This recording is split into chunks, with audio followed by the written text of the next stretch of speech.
and British constitutional expert Sophie Loussouarn. Thank you very much indeed for joining us.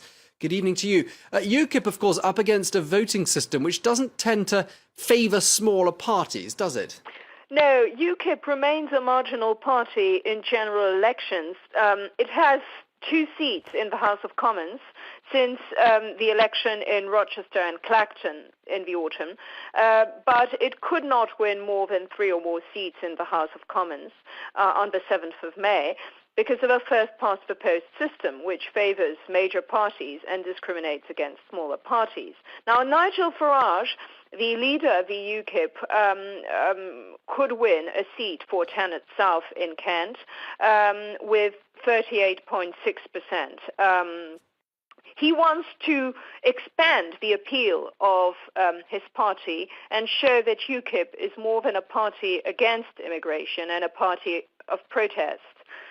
He is trying to broaden the message, talking about the National Health Service, insisting on the need to set immigration caps, as net migration figures were released yesterday by the Office of National Statistics, showing that immigration figures are at a 10-year high, with an inflow of 32,700 migrants coming from the EU countries, especially from Romania and Bulgaria, as well as from outside the EU.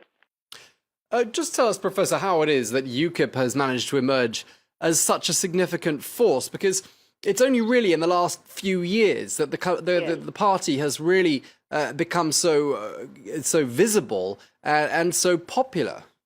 Yes, especially last year in the European elections, it appeared as the real winner of this election, coming first ahead of the major parties because of the proportional system in the European elections.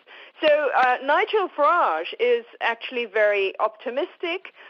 He wants to fight a positive campaign, and he is trying to have more legitimacy and to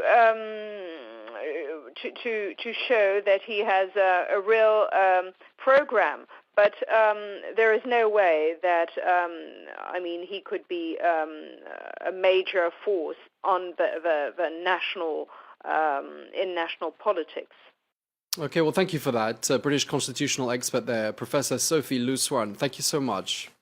Well, thank you, Bob.